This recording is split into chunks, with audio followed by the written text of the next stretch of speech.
Hah? Hanya yuyut lah tuh normal itu.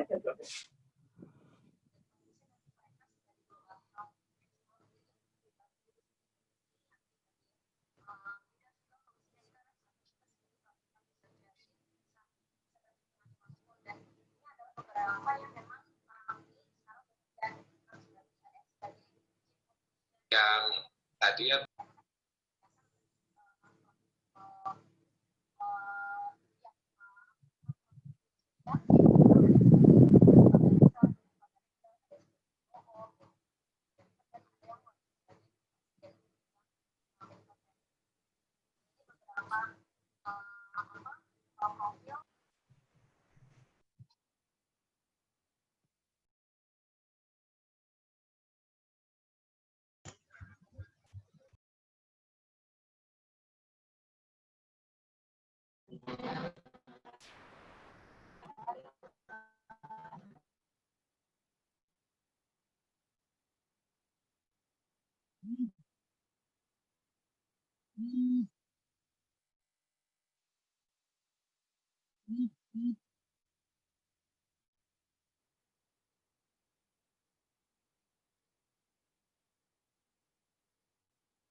di abdomen tengah itu juga bisa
Bismillahirrahmanirrahim. Assalamualaikum warahmatullahi wabarakatuh. Selamat malam teman-teman semuanya. Selamat datang di acara Meropenem 101 Studying Abroad Chevening Scholarship yang dipersembahkan oleh Mercy, Medical Emergency Rescue Committee. Sebelum kita memulai acara pada malam hari ini, sebelumnya terima kasih banyak untuk teman-teman semua yang sudah hadir dalam acara ini. Marilah kita berdoa terlebih dahulu agar acara ini dapat terlaksana dengan lancar. Berdoa dipersilakan. Oke, tidak ada kata cukup dalam berdoa. Sebelum kita mulai acara ini, di sini saya, Alif Indira, sebagai moderator pada acara kali ini akan memberikan sedikit profil tentang apa itu Mercy, Medical Emergency Rescue Committee, sebagai penyelenggara dari acara ini. Medical Emergency Rescue Committee adalah sebuah organisasi kemanusiaan non-profit, non-governmental yang memiliki visi to help the most vulnerable and the most neglected people. Dan kita banyak terjun dalam berbagai misi kemanusiaan, baik itu misi bencana maupun misi konflik yang ada di berbagai daerah di Indonesia. Dan Mercy sendiri merupakan organisasi kedaruratan medis yang mempunyai sifat amanah, profesional, netral, mandiri, sukarela, dan memiliki mobilitas yang tinggi. Sebelumnya didirikan oleh mahasiswa FKUI pada tahun 99 pada 14 Agustus, yang dilatar belakangi oleh konflik Maluku pada tahun 1999. Dan Mercy sendiri memiliki prinsip yaitu rahmatan lil alamin atau menjadi rahmat bagi seluruh alam semesta. Memiliki beberapa prinsip antara lain profesional, netralitas, amanah, dan mobilitas tinggi. Dan ini adalah beberapa misi kemanusiaan yang kami telah laksanakan, antara lain ada 190 misi nasional dan juga 50 misi internasional. Di antaranya adalah misi di Afghanistan, di Palestina, maupun di Rakhine, Myanmar.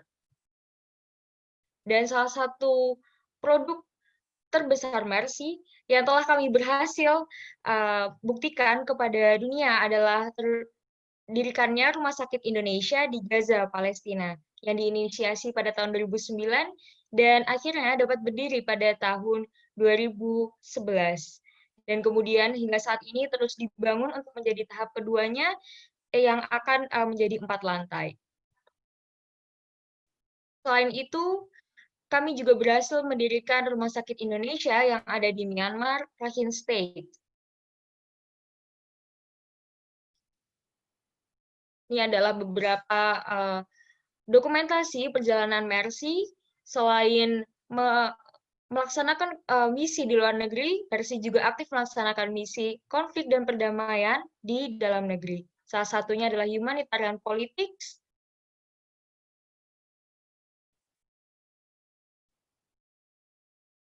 Dan lainnya adalah kami juga senantiasa membantu to help the most neglected and the most vulnerable people. Salah satunya adalah dengan jihad pangan selama masa COVID-19 ini.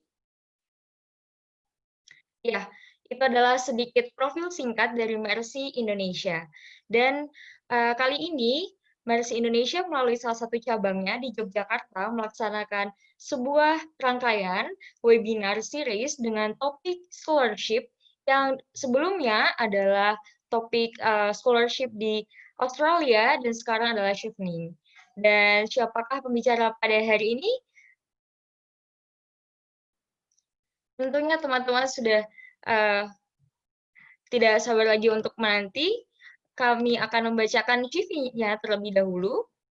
Beliau adalah Mbak Isana Widya Hikmah Paramita yang merupakan kelahiran pada tanggal 10 Juni tahun 1993. Pada saat ini, Mbak Isana Widya telah lulus dari Immunology and Inflammatory Disease University of Glasgow melalui Chevening Scholarship-nya. Sebelumnya, Mbak Isana pernah aktif menjadi dosen asisten ahli Departemen Patologi Klinik FKKMK UGM, Research Assistant di Department of Child Health Sarjito Hospital, kemudian pernah melaksanakan internship dokter di Waits Public Hospital, kemudian dulunya pada saat di FKUGM aktif menjadi di Medical Science Club, yaitu menjadi Chief of Medical Discussion Forum Division. Mbak Isana Widya merupakan kelulusan dari FKKMK UGM pada tahun 2017. Kemudian juga aktif dalam beberapa training seperti Future Leader Summit, kemudian mengikuti beberapa conference yang tentunya senantiasa selalu sejalan dengan misinya maupun visi hidupnya, yaitu menjadi researcher. Oke, tanpa perlu berlama-lama lagi, mari kita sapa pembicara kita yang luar biasa pada hari ini. Selamat malam, Mbak Isana. Selamat malam, Alif. Selamat malam semuanya. Iya, apa kabar Mbak Isana? Sekarang masih di Glasgow? Enggak, udah balik Jogja. Oh, udah balik Jogja. Iya. Saya tuh baru tahu beberapa hari yang lalu ya, beberapa minggu yang lalu ada foto kelulusannya Mbak Isana. Iya, sebenarnya nggak ada wisuda karena pandemi, terus akhirnya foto-foto sendiri kemarin. Alhamdulillah nilainya juga pas udah keluar gitu. I see. Oke. Nah, tanpa perlu berlama-lama lagi, saya persilakan untuk Mbak Isana atau biasa dipanggil Mbak Ica untuk memberikan materinya terkait dengan scholarship, Chevening Scholarship. Ya, makasih Alif. Ini aku coba share screen dulu.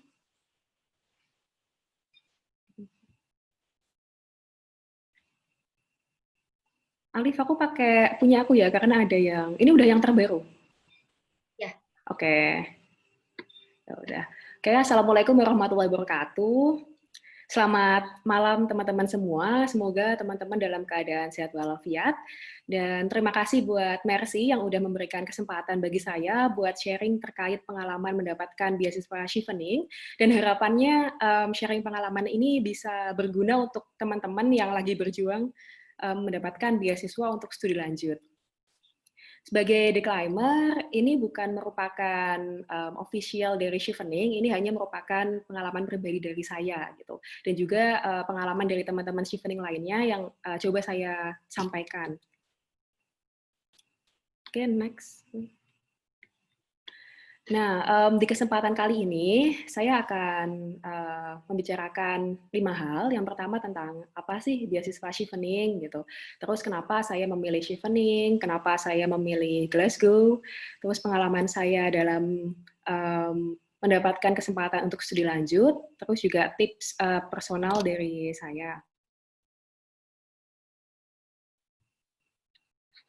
Nah, Chevening itu sebenarnya merupakan beasiswa dari pemerintah Inggris yang ditujukan untuk international students, yang tujuannya itu untuk mencetak global future leader gitu. Jadi diharapkan para penerima beasiswa Chevening ini setelah 1 tahun sekolah di Inggris kembali ke negaranya masing-masing untuk membangun negaranya, dan memang persyaratannya itu harus kembali ke negara masing-masing selama minimal 2 tahun. Gitu. Terus kalau dari fundingnya sendiri, Chevening ini berasal dari the UK Foreign Commonwealth and Development Office. So kalau teman-teman penasaran bisa dilihat Instagramnya di @cheveningfcdo. Di situ akan ada beberapa informasi. Terus selain dari departemen itu sendiri, ada banyak partner organization dari Chevening yang memberikan funding. Seperti contohnya saya mendapatkan funding dari University of Glasgow. Jadi University of Glasgow itu merupakan Chevening partner dari Chevening. Kalau teman-teman pengen tahu university partnernya apa aja, itu bisa dicek di websitenya Chevening, klik find a course, terus nanti akan muncul banyak list universitas. Nah, salah satunya itu nanti ada yang tersentang biru Chevening Partners. Nah, itu merupakan institusi yang juga memberikan dana bantuan bagi penerima beasiswa Chevening. Gitu. Nah, Chevening sendiri sebenarnya ada 2 bentuk beasiswa yang ditawarkan. Yang pertama scholarship, seperti yang saya dapatkan. Yang kedua fellowship. Untuk scholarship sendiri, itu hanya bisa untuk master. Jadi nggak bisa untuk PhD, nggak bisa untuk postgraduate diploma. Satu-satunya diploma yang bisa itu, sembaca saya, Oxford Diplomatic Studies. Gitu. Jadi hanya itu saja. Pun master, itu hanya taught program master saja yang dibiayain. Kalau master by research, yang biasanya 2 tahun, itu nggak bisa ikut dalam fundingnya Chevening. Terus juga walaupun taught master itu ada syaratnya. Jadi taught master itu minimal dilaksanakan 9 bulan dan tidak lebih dari 12 bulan. Jadi kalau ada master taught program yang 15 bulan itu tetap nggak bisa masuk dalam skema pembiayaan Chevening. Kalau teman-teman pengen tahu lebih lanjut terkait beasiswa ini, bisa dilihat di websitenya di chevening.org. Terus coba lihat di Find Awards in Your Country. Tinggal masukin nama negara kita, terus fellowship apa yang ingin teman-teman tahu gitu. Oh ya, terus penerima beasiswa Chevening sendiri, kalau dari Indonesia, di tahun saya itu ada 64 orang, dan 4 diantaranya itu dari sektor kesehatan. Gitu. Terus kalau tahun ini, kebetulan salah satu teman saya itu lulus beasiswa Chevening, kata dia ada sekitar 45 orang penerima beasiswa Chevening tahun ini, ya jadi lebih sedikit dibanding tahun lalu, dan untuk sektor kesehatan sendiri ada 4-5 orang gitu. Jadi memang sebelumnya saya tuh nggak tahu kalau ternyata Chevening bisa buat medical field gitu. Setahu saya soalnya buat jurnalisme, sosial, politik, oh ternyata bisa buat kesehatan seperti kita. Ya. Next, please. Nah, ini garis besar application timeline dari Chevening. Saat ini Chevening sedang buka pendaftarannya sejak tanggal 3 September sampai 3 November. Nah, hal yang perlu diperhatikan mungkin dari proses pendaftaran ini, yang paling penting kita bikin akun dulu di Chevening Portal. Jadi ini sistemnya online, kita mengupload semua dokumen di website, jadi nggak perlu mengirimkan berkas. Terus hal yang paling penting diperhatikan itu adalah syarat-syarat terkait dengan pengalaman kerja yang minimal adalah 2 tahun atau setara dengan 2.800 jam. Itu semua nanti sudah terkalkulasikan secara otomatis. Jadi teman-teman tinggal masukin aja pengalaman kerjanya apa, terus sehari itu berapa jam, 1 minggu berapa hari, nanti langsung otomatis terkalkulasikan. Nah, yang perlu diperhatikan sendiri di sini adalah hati-hati dalam memasukkan informasi di dalam online system. Pastikan bahwa teman-teman sudah meng-cross-check sekali 2 kali gitu, karena ada beberapa yang ternyata memasukkannya secara berulang gitu, working experience. Jadinya nanti di sistemnya dia akan tereliminasi gitu. Nah, terus juga hal yang nggak kalah penting adalah esai. Ada 4 esai, yaitu leadership, networking, studying in the UK, dan juga career plan. Dan juga syarat administratif yang lain, sembaca saya untuk IPK itu minimal upper second class degree, atau kalau di GPA Indonesia minimal 3,3. Tapi nggak menutup kemungkinan teman-teman yang GPA-nya kurang dari 3,3 untuk mendaftar, karena saya baca juga beberapa hal itu diperbolehkan dengan pertimbangan khusus gitu. Jadi jangan takut daftar, udah yang penting daftar dulu aja, karena juga pada waktu proses pendaftaran awal ini nggak perlu IELTS, nggak perlu surat referensi, hanya fokusin aja di ngisi portal itu sama esainya difokuskan gitu. Nah, terus untuk periode kali ini, pengumuman shortlist atau peserta yang lolos ke tahap wawancara itu sekitar awal Februari hingga pertengahan Februari 2021. Nah, di sini baru dokumen-dokumen pendukung seperti seperti surat referensi dan juga education document seperti ijazah dan sebagainya itu baru akan dilengkapi nanti setelah shortlist pengumuman. Dan untuk referensinya itu ada 2 referensi, dan menurut saya sebaiknya yang pertama berasal dari kalangan akademik, maksudnya yang terkait dengan akademik teman-teman seperti dosen pembimbing skripsi gitu, karena dosen pembimbing skripsi kan tahu kapasitas akademik kita, dan juga tahu terkait perjuangan kita ketika menghadapi stres akademik yang berat gitu. Dan itu kan cukup menggambarkan perjuangan kita atau gimana cara kita coping menghadapi stresor akademik yang nantinya akan kita hadapi juga ketika kita kuliah di UK. Jadi menurut saya dosen pembimbing research atau skripsi itu merupakan sosok yang ideal gitu untuk kita mintai surat referensi. Terus yang kedua, dari kalangan profesional, dari bos kita, yang tahu tentang kapasitas kita dalam bekerja. Jadi nggak penting posisinya tinggi, yang penting adalah orang tersebut cukup lama mengenal kita dan tahu kita dalam kapasitas profesional maupun personal. Gitu. Jadi ya yang tahu kita luar dalam lah, seperti itu istilahnya. Karena nantinya surat referensi ini nggak kita upload secara mandiri, tapi nanti Chevening akan mengirimkan email kepada pemberi referensi, dan pemberi referensi nanti yang langsung mengetik melewati link tersebut, link yang dikirimkan oleh Chevening melalui email. Gitu. Nah, nanti setelah shortlist, kita masuk ke babak selanjutnya, yaitu wawancara. Di wawancara ini, akan ada 3 panelis. Panelis pertama berasal dari British Embassy, yang kedua berasal dari perwakilan Chevening, yang ketiga dari Chevening alumni. Wawancaranya santai aja kok, kayak ngobrol biasa. Bahkan kita boleh minum. Ini teman-teman bisa lihat kan di meja ada air putih. Nah itu kita bisa ngobrol santai dengan para panelis. Gitu. Next, please. Nah, terus setelah selesai tahap interview, nanti kita akan mendapatkan email apakah kita menerima beasiswa Chevening atau masuk ke dalam waiting list atau reserve candidate sekitar awal bulan Juni. Setelah kita dinyatakan lolos beasiswa Chevening, kita harus melengkapi berkas-berkas seperti IELTS dan juga LOA unconditional ini harus dipenuhi. Kalau kita gagal, nanti akan gugur, terus digantikan oleh teman-teman yang ada di waiting list atau yang ada di reserve candidate itu. Dan deadline-nya untuk berkas-berkas itu, kalau yang periode ini tanggal 15 Juli 2021. Jadi masih ada cukup waktu buat teman-teman buat persiapan IELTS-nya. Gitu. Nah ini bentuk surat cinta dari Chevening atau nama lainnya Final Award Letter yang nantinya akan dikirimkan setelah teman-teman melengkapi berkas-berkas yang diminta gitu.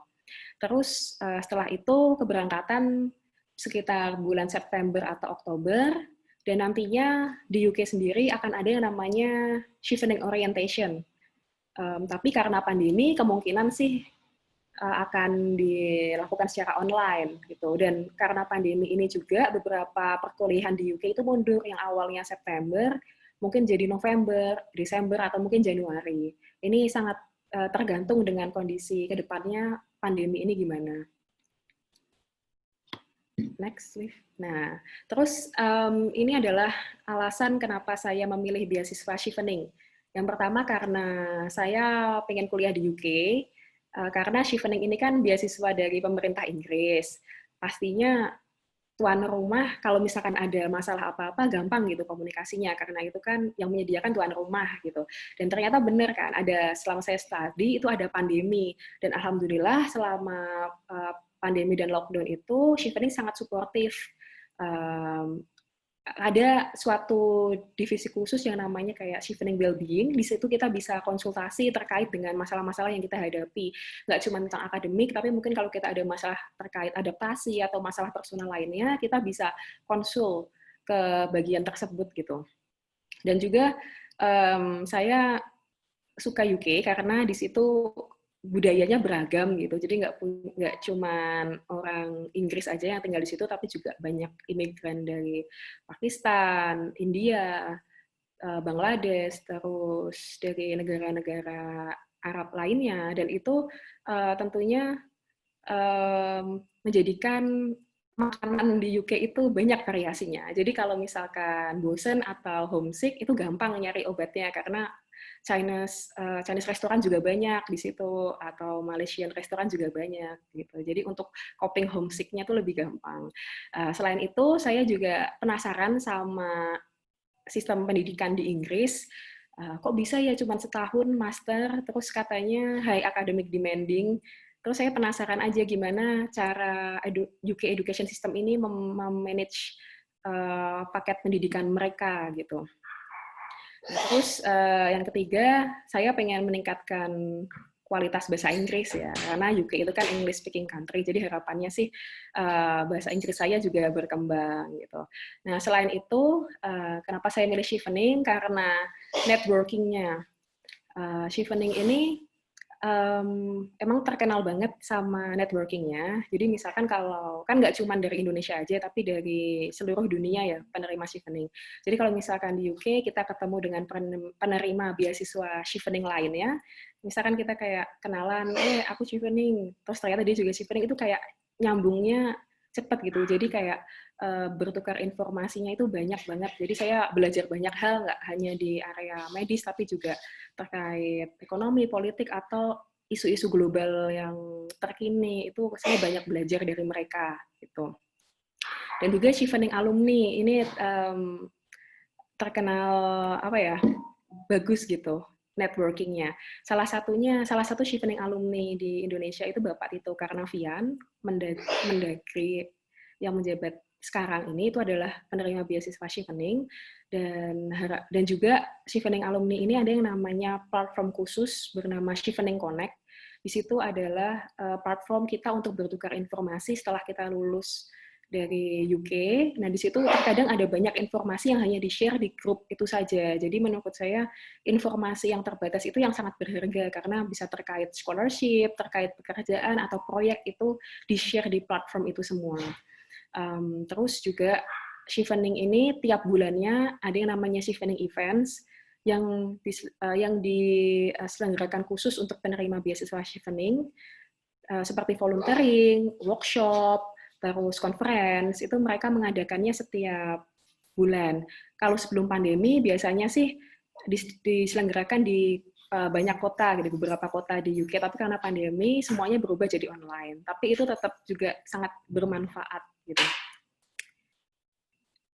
Terus next, Alif. Nah, terus alasan kenapa saya memilih Glasgow. Yang pertama karena saya memilih imunologi course. Waktu itu saya bingung antara Imperial College, Glasgow, atau Aberdeen, karena course-nya di 3 tempat itu mirip-mirip. Tapi ternyata saya menyadari bahwa saya lebih suka alam, lebih suka hidup di pedesaan gitu, di tempat yang jauh dari keramaian, sedangkan London kan sangat ramai dan metropolitan ya. Jadi saya memilih untuk di Scotland gitu. Selain itu, course dari imunologinya sendiri kalau di Imperial menurut saya terlalu basic dan general. Sedangkan kalau di Glasgow itu bisa fokus ke translasional gitu. Jadi nggak cuma basic aja, tapi juga ada translational immunology, terus ada klinisnya. Jadi menurut saya lebih komprehensif dan cocok buat saya yang background-nya klinisi. Nah, menurut saya teman-teman juga harus jeli melihat course yang akan teman-teman pilih, karena dengan nama course yang sama, itu bisa jadi kontennya tuh beda banget gitu. Jadi teman-teman harus benar-benar ngelihatin modulnya satu-satu, apakah modul itu cocok dengan teman-teman atau enggak. Gitu. Nah, selain itu, kenapa saya memilih Glasgow? Karena semboyannya Glasgow sendiri, people make Glasgow ya. Orang Glasgow itu ramah-ramah, baik-baik, dan di sana cenderung aman, jadi ya nyaman gitu buat ditinggali. Dan juga Glasgow ini dinobatkan UNESCO sebagai World Creative City. Jadi kalau misalkan bosen sama pelajaran, gampang banget buat nyari copingnya. Jadi bisa lebih work-life balance gitu kalau di Scotland. Nah, ini salah satu desa di Scotland yang pojok kanan bawah, itu ada St. Ebbs. Dia tempat syutingnya Avengers Endgames yang New Asgard. Dan itu teman-teman bisa bayangin cantiknya Scotland itu kayak gitu, secantik itu. Jadi bisa jadi stress relief lah kalau sudah jenuh dengan akademik di UK gitu. Nah, selain itu, Glasgow itu merupakan universitas tertua nomor 4 di English speaking world, jadi udah sangat tua sekali, well established, dan bentuk bangunannya sendiri cantik ya, kayak Hogwarts, jadi kayaknya seru gitu kalau kuliah di Hogwarts. Dan selain itu juga Glasgow masuk dalam 100 besar dalam QS World University Ranking 2021, jadi ya baguslah termasuknya universitasnya. Dan juga hal personal lain yang membuat saya memilih Glasgow adalah Glasgow ini tergabung dalam Russell Group, di mana Russell Group ini adalah grup universitas yang memang research-nya itu bagus. Dan ada profesor di sana yang bernama Profesor Alan Mowatz. Prof itu merupakan salah satu kontributor dari buku Genome Immunobiology, kalau teman-teman tahu buku ini.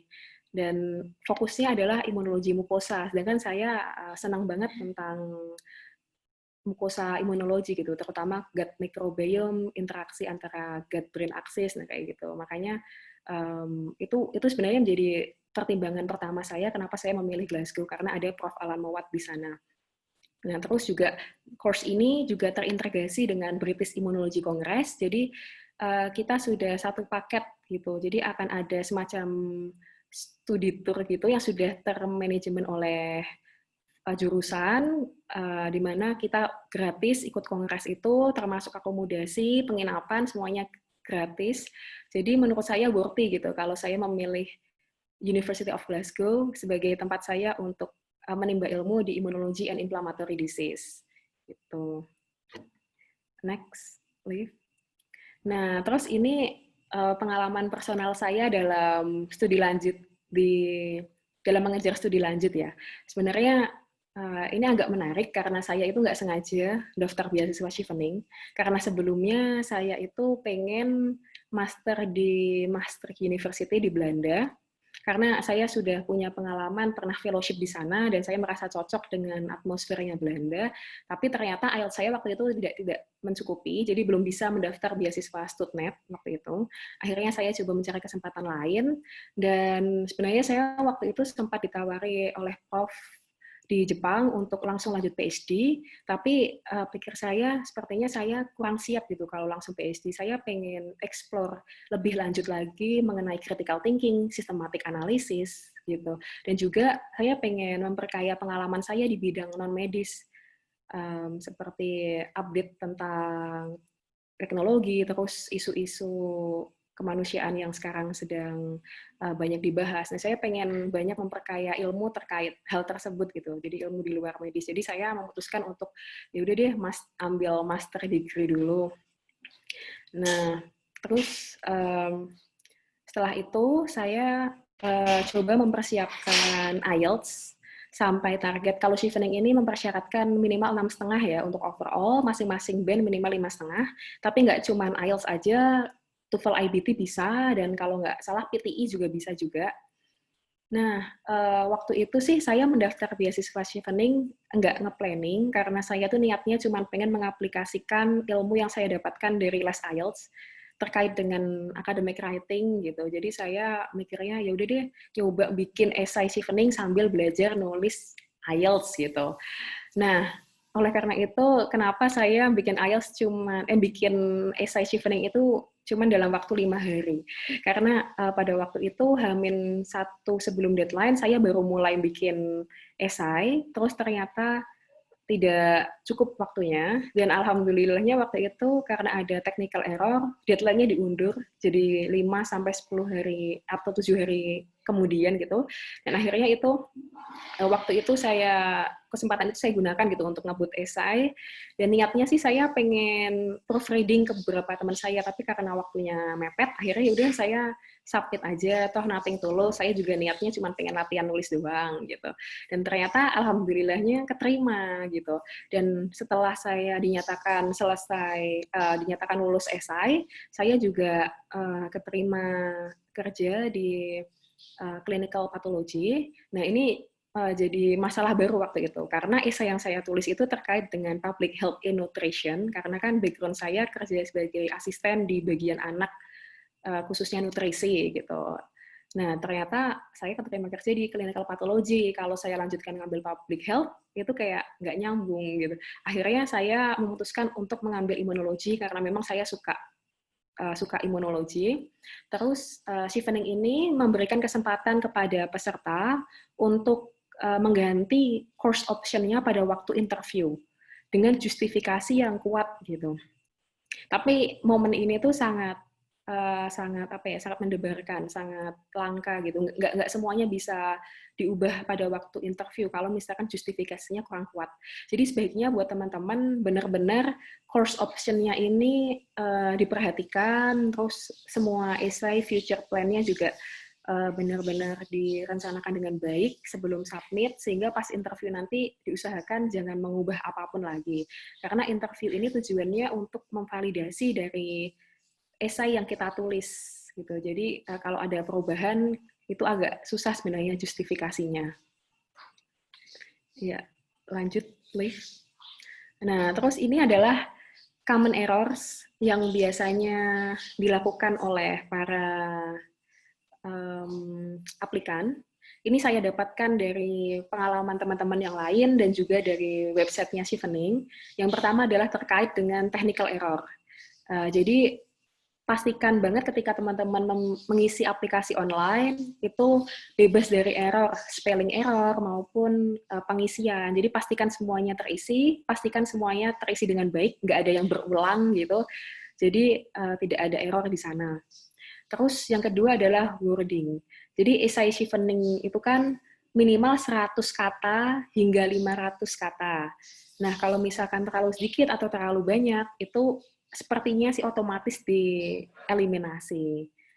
Terus yang ketiga adalah submission deadline. Usahakan jangan submit mepet deadline. Jangan contoh pengalaman saya sebelumnya. Ya karena waktu itu saya beruntung deadline-nya diundur. Kalau misalkan nggak diundur kan teman-teman rugi gitu. Udah capek-capek bikin esai, ternyata waktu submission ada error di websitenya, terus jadinya nggak submit aplikasinya. Nah, oleh karena itu usahakan beberapa hari sebelumnya udah submit. Nah, terus yang keempat adalah university option. Nah, di Chevening ini disyaratkan kita memilih tiga universitas yang berbeda dengan course yang sama. Jadi ada kasus, ada teman yang milih univnya itu sama, tapi course-nya beda. Nah, itu sebaiknya dihindari, karena permintaannya Chevening, kita memilih course yang sama, tapi univnya itu beda-beda. Dan ini memang make sense sih, berarti kan linearitas dalam pemilihan course itu menunjukkan bahwa kita linear, milih course-nya itu sama.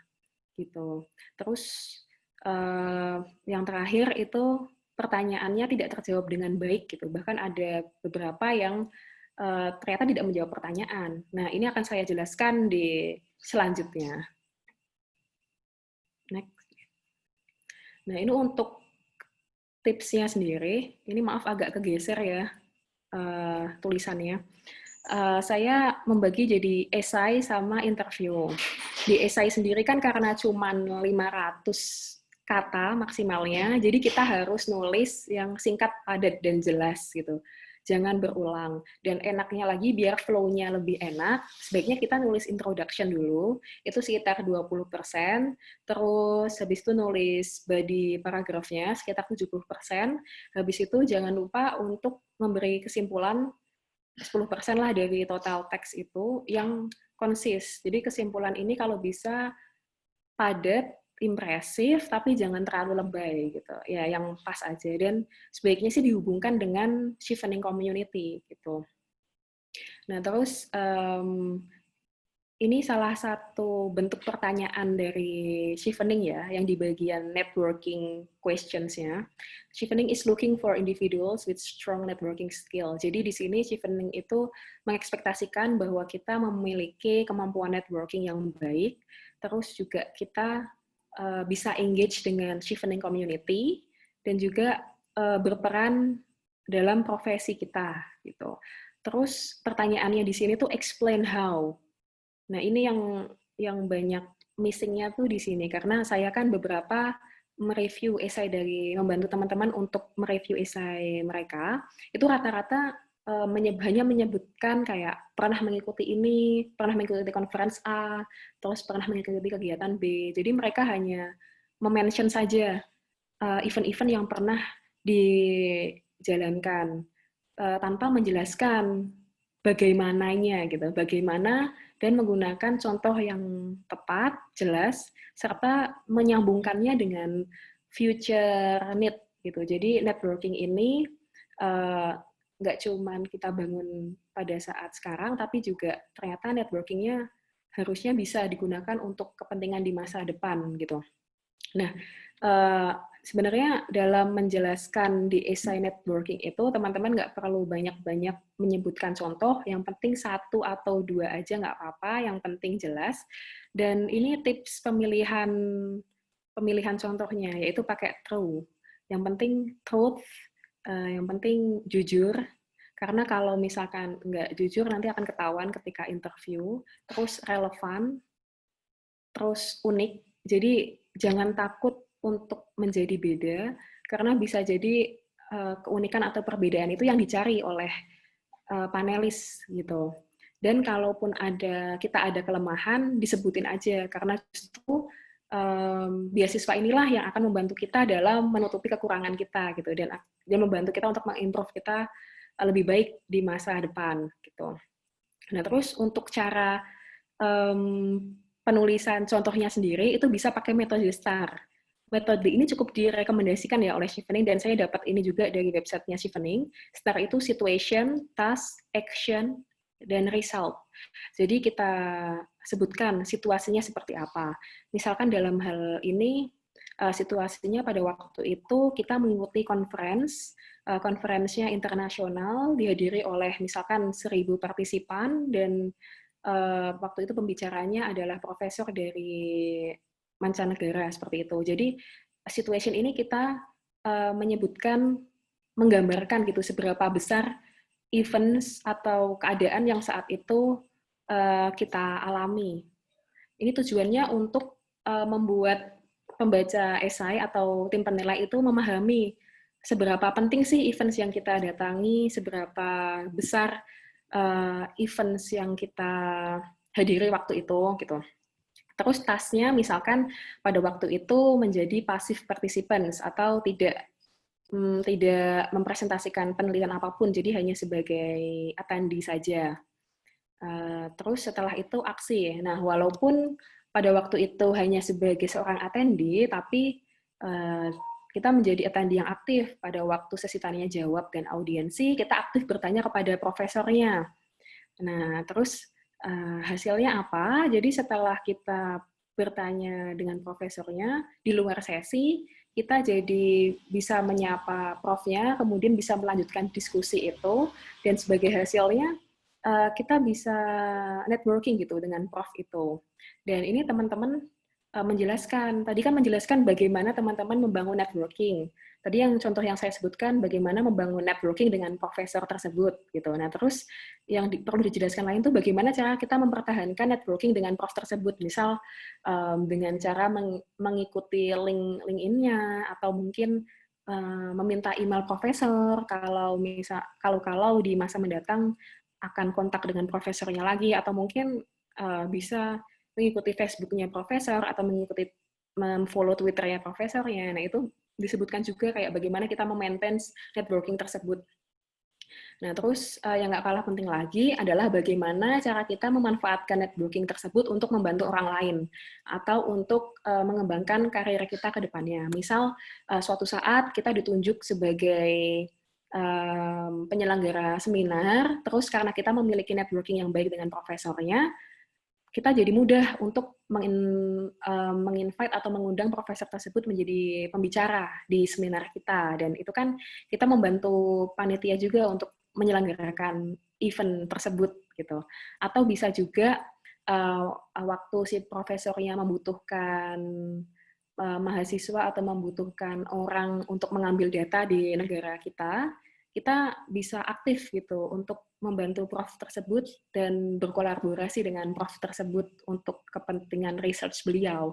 Itu kan juga menjadi gambaran bahwa networking kita itu nggak hanya dalam bentuk kuantitas, tapi kualitas gitu, yang bisa digunakan untuk kepentingan banyak orang. Nah, gitu. Terus yang nggak kalah penting lagi, jangan plagiat gitu. Jadi ketika kita submit esai Chevening, nanti Chevening akan menggunakan software khusus untuk mendeteksi plagiarisme. Kalau kita terdeteksi plagiat, ya otomatis akan tereliminasi.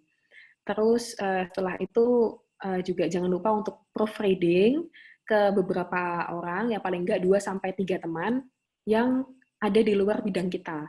Jadi prinsipnya adalah yang akan membaca esai kita kan bukan dari kalangan medis, tapi dari British Embassy, di mana rata-rata mungkin background-nya sosial, ekonomi, atau politics, atau hubungan internasional gitu, dan itu akan jauh sekali kan dari field medical.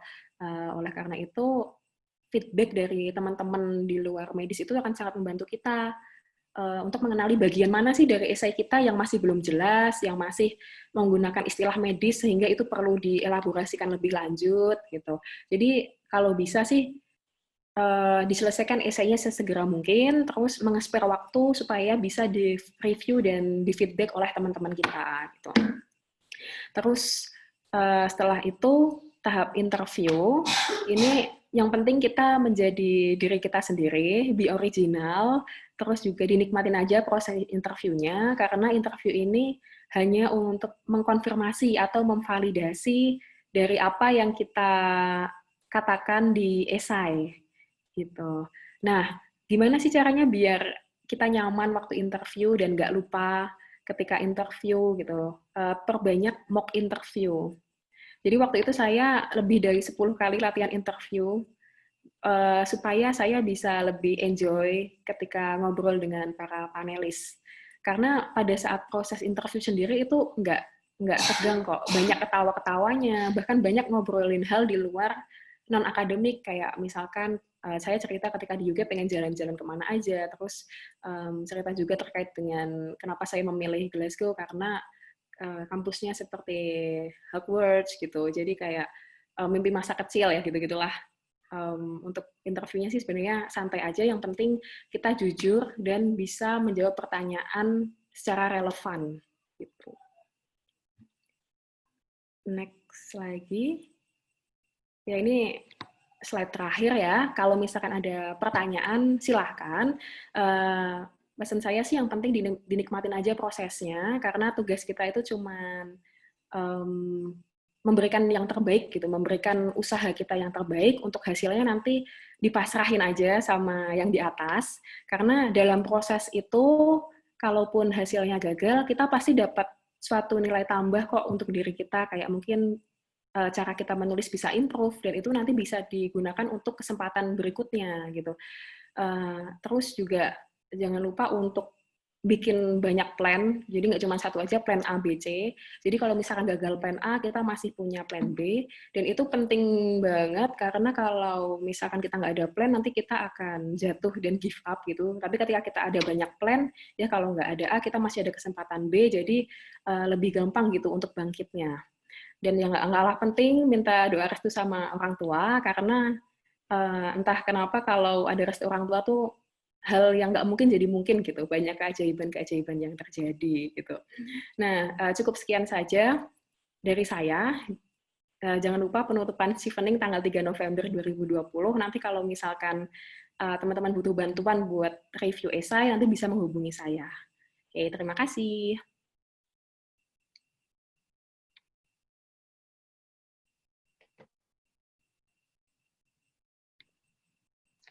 Terima kasih banyak Mbak Isa untuk sharing-nya, luar biasa sekali, makin cerah gitu rasanya setelah mendengarkan sharing-sharing-nya, jadi makin lebih tahu lagi gitu. Nah, sekarang kita masuk ke sesi tanya jawab.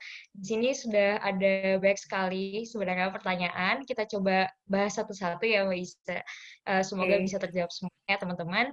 Oke, dari yang pertama kita mungkin bahas dari syarat-syaratnya. Tadi yang paling awal di slide nomor 2 itu ada tentang pengalaman kerja. Nah, di sini ada 3 pertanyaan tentang pengalaman kerja. Yang pertama dari Umar di Yogyakarta, apakah pengalaman bekerja selama 2 tahun harus berhubungan dengan jurusan yang mau diambil atau bisa pekerjaan apa saja?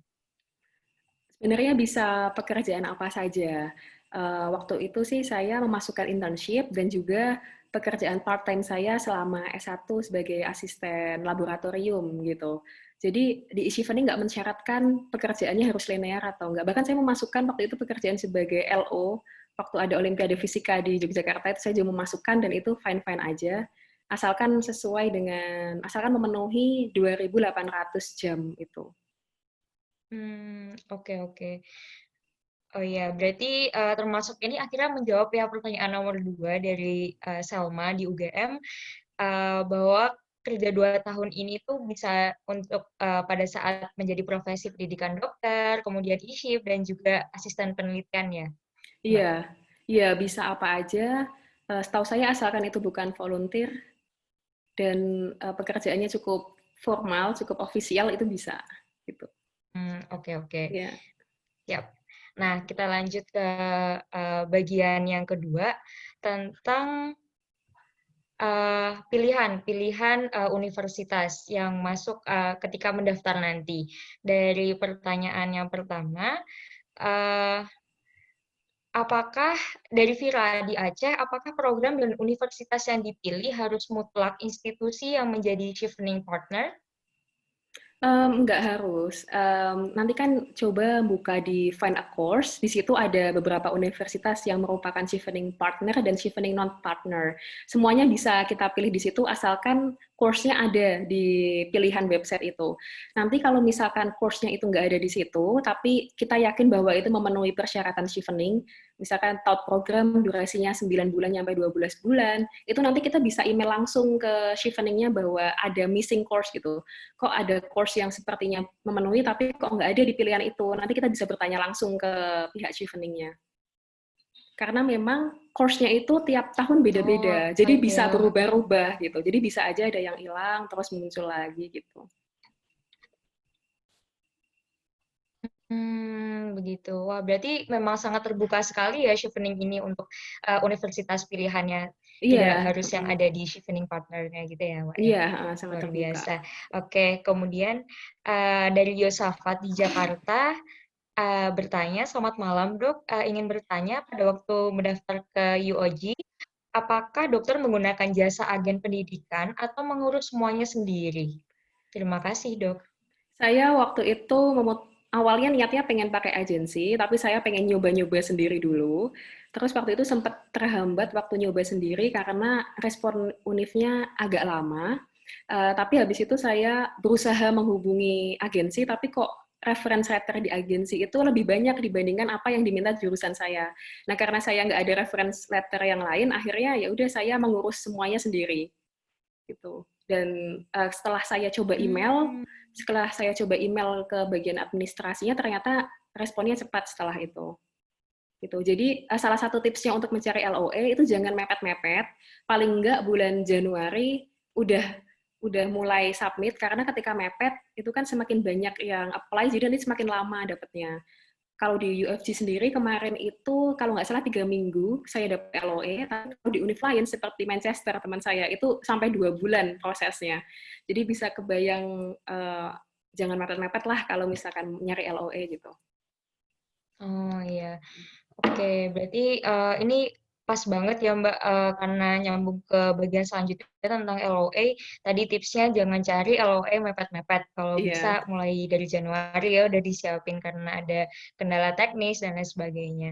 Oke, kemudian dari Mutia di Jakarta ada yang bertanya, apakah sebaiknya memiliki unconditional LOA terlebih dahulu memiliki peluang lebih besar untuk diterima di Chevening? Enggak mesti. Karena dari chevening ini menurut saya dan cerita teman-teman yang penting adalah esainya. Gitu. Jadi esainya dibikin yang singkat, padat, jelas dan planningnya itu bagus gitu untuk masalah karena masalah LOE nanti bisa diurus nanti-nanti. Maksudnya setelah kita keterima lolos esai baru nanti kita bisa mulai fokus ke LOE itu masih bisa. Gitu. Jadi tidak mesti bahwa Oh. kalau punya unconditional bisa berpeluang lebih banyak. Oke. Mm-mm. Ya. Eee lalu ada pertanyaan selanjutnya dari Ari di Semarang. Seandainya sudah mendapatkan LOA, tetapi dua opsi kampus lain tersebut berada di satu universitas yang sama, tetapi jurusannya saja yang berbeda. Nah, menurut dokter ini bagaimana? Apakah mempengaruhi penilaian juga atau bagaimana? Terima kasih. Hmm, ya pertanyaan bagus ya. Sebenarnya sih menurut saya asalkan itu sesuai dengan future plan kita dan memang linear dengan apa yang kita tulis di future plan, itu kayaknya sih nggak masalah. Tapi kalau berdasarkan aturan di Chevening itu tidak boleh. Jadi mendingan course yang berbeda, course yang sama, sorry, tapi universitasnya berbeda. Mungkin bisa milih seperti itu, tapi saya kurang tahu ya, belum ada teman yang cerita terkait itu soalnya. Tapi untuk amannya sih mendingan course-nya mirip-mirip tapi univnya berbeda gitu. Ya, karena lebih mudah melinearkan di dalam esainya juga ya terkait alasan-alasan dan lain sebagainya daripada course-nya berbeda tapi satu univ gitu ya Kak. Ya, Iya. betul Oh iya, sekali. Oke. ada tambahan. Sekarang kita Benar-benar ada tambahan cerita dari saya ya. ya, Jadi monggo. untuk pemilihan course ini nggak mesti linear dengan bidang S1 kita. Yang penting bisa linear dengan future plan kita. Karena ada teman saya yang S1-nya biologi, tapi ngambil master course-nya kreatif digital. Kan beda jauh ya. Itu linear, tapi itu linear dengan pekerjaan dia. Jadi dia seorang wartawan gitu. Setelah dia lulus S1 biologi, dia mendaftar sebagai wartawan, tapi itu pun juga tidak terlalu melenceng jauh, karena pada waktu mahasiswa dia aktif sebagai itu jurnalis kemahasiswaan gitu. Jadi masih linear antara, yang penting adalah linear antara pengalaman kita dengan future plan kita gitu. Jadi nggak harus linear dengan secara akademis, tapi yang penting future plan-nya dan background-nya linear. Oke.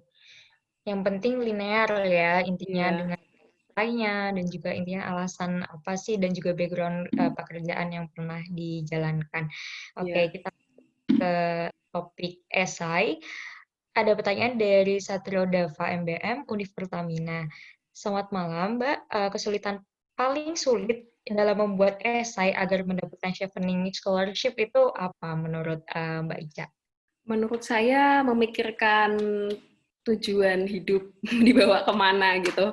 Karena sebenarnya master ini kan cuma merupakan apa ya, batu loncatan gitu untuk karir ke depan yang akan kita raih. Jadi kalau misalkan kita sudah tahu hidup kita mau dibawa kemana, itu gampang banget nanti untuk merumuskan future plan kita seperti apa, terus nanti course-nya yang diambil seperti apa, terus juga pemilihan contoh-contoh dalam networking dan leadership juga akan linear gitu dengan apa yang kita tulis di future plan.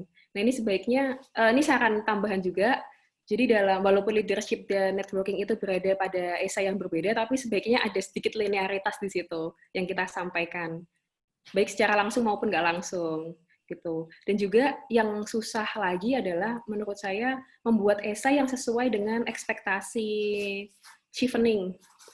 Jadi kan stylenya esainya itu kan UK style, itu beda banget sama esai-esai yang sering kita buat di Indo. Kalau Indo kan lebih kayak kita memaparkan banyak hal, kemudian jadi kayak nggak konsis gitu. Nah kalau di esai Chevening ini tantangannya adalah gimana caranya kita menceritakan banyak hal, tapi juga tetap padat dan to the point. Tapi juga flow-nya itu bagus gitu. Nah itu menyambungkan semua hal itu yang menurut saya susah. Makanya itu sebaiknya kita tulis dulu apa aja yang pengen kita tulis. Nanti ketika itu banyak baru kita eliminasi yang nggak penting gitu. Kita eliminasi kata-kata yang redundant atau berulang. Jadi nanti itu akan kontennya akan lebih padat dibandingkan kita sekali nulis langsung nyoba 500 kata gitu. Ya. Karena sebenarnya kalau dilihat juga cukup terbatas sekali ya kayak hanya 100 sampai 500 kata saja ya untuk esainya. Itu berbeda dengan banyak esai-esai yang ada di Indonesia ini yang biasanya justru malah minimalnya 500 kata. Iya, benar. Ini ada pertanyaan juga terkait esai dari Vira di Aceh. Mohon masukannya sesuai pengalaman dokter. Ini tentang esai ya, Dok. Yang pertama, untuk konten esai leadership, better kita sajikan pengalaman leadership yang paling signifikan atau outstanding yang pernah kita capai atau yang paling recent. Kemudian yang kedua, untuk esai networking, apakah lebih baik jika kita tonjolkan pengalaman networking-nya atau target networking-nya saat kuliah di UK sampai post kuliah di UK. Dan yang ketiga, untuk SI Future Plan, sekonkret apa? Apakah harus sampai spesifik project-nya yang ingin kita implementasikan sepulang studi atau bagaimana? Pertanyaan bagus ya, dan banyak. Jadi nanti kalau saya lupa, tolong diingatkan. Jadi Ya. yang jadi yang pertama terkait dengan leadership, itu sebenarnya terserah mau yang recent atau yang previous. Yang penting adalah itu linear dengan future plan kita, dan leadership itu punya impact yang luas gitu. Jadi pilih yang paling impactful untuk kebermanfaatan di masyarakat atau di ya di komunitas gitu. Jadi nggak harus recent, yang penting relevan sama impactful untuk leadership. Terus yang kedua untuk networking, ini sebaiknya diceritakan mulai dari pengalaman kita terdahulu, bagaimana cara kita membangun network, kemudian bagaimana cara kita mempertahankan network, dan pengalaman kita bagaimana memanfaatkan networking itu untuk kepentingan ke depan atau kepentingan banyak orang. Baru nanti dihubungkan, yang kedua adalah dihubungkan dengan engagement dengan chevening community di sana. Jadi misalkan saya kan pengen jadi researcher nih, terus di UK nanti akan banyak researcher, jadi nanti saya akan mungkin kerjasama dengan teman saya yang satu bidang untuk nantinya kolaborasi research bersama di masa mendatang. Gitu. Jadi kita menyebutkan dua hal, pengalaman kita networking di masa lalu, juga kita hubungkan dengan apa yang akan kita lakukan di UK nanti, dan bagaimana cara kita memanfaatkan networking kita di UK dan networking kita untuk membantu mereka, terus juga untuk kepentingan karir kita ke depannya. Gitu. Ya, terus pertanyaan ketiga ya terkait dengan future plan, sebaiknya sih yang spesifik gitu. Spesifik nggak harus detail. Contohnya, misalkan kita minta uang ke orang tua untuk beli buku gitu kan, nggak mungkin kalau kita beli buku kita bilang orang tua beli buku untuk memajukan bangsa Indonesia, kan terlalu jauh ya. Jadi beli bukunya apa, terus kenapa kita beli buku itu, kenapa spesifik itu, kan harus dijelaskan secara spesifik. Tapi juga orang tua kan nggak penting kita nyebutin judul bukunya, oh imunologi yang bagian mukosa. Orang tua kan juga nggak mudeng ya, apa itu mukosa, apa itu imunologi gitu. Jadi yang penting kita jelasinnya itu jadi spesifik tapi jelasinnya secara umum gitu loh, yang orang awam paham gitu. Jadi boleh banget dimention kayak besok misalkan pengen jadi dosen, terus pengen diriin UNIF atau diriin prodi baru, terus jadi kepala researcher apa, itu nggak apa-apa disebutin secara spesifik, tapi pastikan bahwa orang awam tuh mudeng atau paham atas apa yang kita tulis gitu. Oke, mantap. Jadi untuk yang pertama, kalau untuk konten essay leadership, yang paling penting adalah linear gitu. Tidak harus yang paling recent ataupun yang lama, yang penting dia signifikan dan linear dengan apa yang ingin ya sejalan dengan life plan maupun apa yang ingin kita tuju. Dan untuk networking juga lebih baik itu sesuai gitu dengan apa yang ingin kita capai, ingin kita jalani maupun di UK ataupun setelah lulusnya, dan bermanfaat juga untuk komunitas. Dan yang ketiga untuk SI Future Plan juga lebih baik untuk spesifik tapi yang mudah dipahami oleh orang awam, karena apa yang ingin kita dalami kan tentunya hal yang detail kayak gitu, tapi belum tentu itu mudah diterima oleh orang awam, sedangkan yang mewawancara kita ataupun yang menjadi reviewer dari esai kita itu adalah bisa jadi siapa saja seperti itu. Ya, mantap sekali Mbak Ica untuk sharing-sharingnya, dan ini juga ada pertanyaan yang mungkin sebenarnya terlewat ya dari sharing tadi. Dari beasiswa chevening ini apa saja yang didapatkan selama di studinya seperti itu, apa yang di cover dari beasiswanya dan ya. Oke, jadi yang mungkin pertama bisa dijelaskan. Oke, ya tadi kelewat ya itu. Iya. Yang pertama stipend per bulan itu dapat. London non London itu berbeda. Karena memang living cost-nya itu berbeda antara London dan di luar London. Terus yang kedua tiket pesawat pulang pergi. Terus visa, semuanya di-cover. Jadi kita nggak perlu bayar visa. Terus nanti ada departure allowance. Jadi ketika kita nyampai, nanti kita akan dikasih uang untuk settlement allowance gitu. Terus waktu kita pulang juga akan dapat sangu. Terus waktu zaman saya itu ada juga stipend tambahan untuk ke London. Jadi kan akan ada yang namanya welcoming party-nya Chevening, terus ada farewell party juga. Itu kan semuanya di London. Jadi kita dikasih uang untuk transportasi ke London, semacam itu. Cuman kurang tahu kalau untuk yang sekarang apakah ada, karena kan semuanya virtual gitu. Terus health insurance juga ditanggung sama Chevening gitu. Ya, kayaknya itu sih. Untuk lebih detail nanti mungkin bisa dilihat di website-nya. Oh ya. Garis besarnya Berarti itu. informasi tersebut ada semua di website-nya ya. Iya. Dan bisa di akses di sana. Oke. Dan mungkin sebagai pertanyaan penutup dari Salma di Malang, apakah ada feedback tertentu yang diharapkan Chevening dari kita selain kembali ke negara asal? Kalau secara ofisial sih nggak ada. Jadi Chevening membebaskan atas apa yang kita lakukan, ya asalkan kita kembali ke negara kita setelah menyelesaikan studi di UK, gitu aja.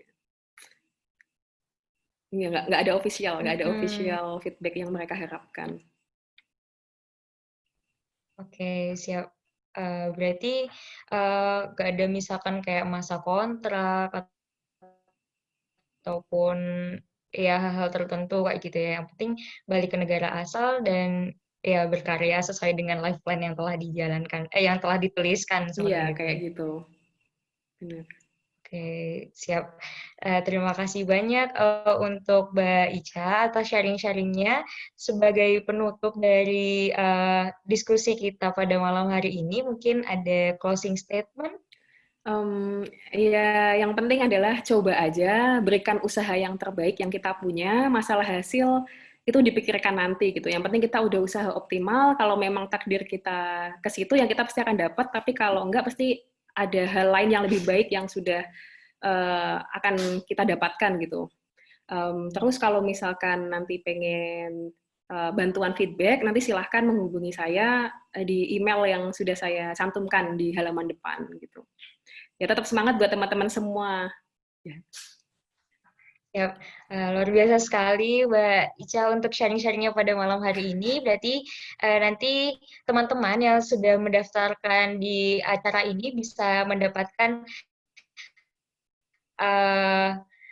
PowerPoint-nya ya, materinya nanti akan di-share melalui email ataupun lewat chat grup yang ada di WhatsApp seperti itu. Dan untuk teman-teman yang ingin bertanya lebih lanjut atau konsultasi seputar beasiswa Chevening, bisa mengkontak Mbak Isana seperti itu. Oke, sebagai penutup, saya ingin memberikan sedikit pengumuman dan pesan sponsor bahwa bagi teman-teman sekalian, karena acara ini merupakan inisiasi dari Mercy Medical Emergency Rescue Committee, teman-teman bisa terus mendukung program-program Mercy khususnya cabang Yogyakarta melalui Bank Syariah Mandiri di nomor rekening 7499515 agar senantiasa Mercy Jogja bisa memberikan sharing-sharing terbaiknya kepada teman-teman semuanya. Dan setelah ini nantinya akan kita berikan tautan sebagai bentuk feedback dari teman-teman sekalian yang sudah berpartisipasi dalam acara ini. Sekian dari saya sebagai moderator yang memandu acara pada malam hari ini. Kurang lebihnya mohon maaf. Sampai bertemu di kesempatan berikutnya. Jangan lupa besok Minggu kita akan sharing lebih lanjut tentang beasiswa lainnya yang tidak kalah menarik, yaitu LPDP. Bagi teman-teman yang belum mendaftar, mungkin bisa mendaftar di tautan yang ada di akun Instagram Mercy Yogyakarta @mercy_Jogja. Seperti itu, kurang lebihnya mohon maaf. Wabillahi taufiq wal hidayah. Wassalamualaikum warahmatullahi wabarakatuh. Selamat malam semuanya. Waalaikumsalam warahmatullahi wabarakatuh.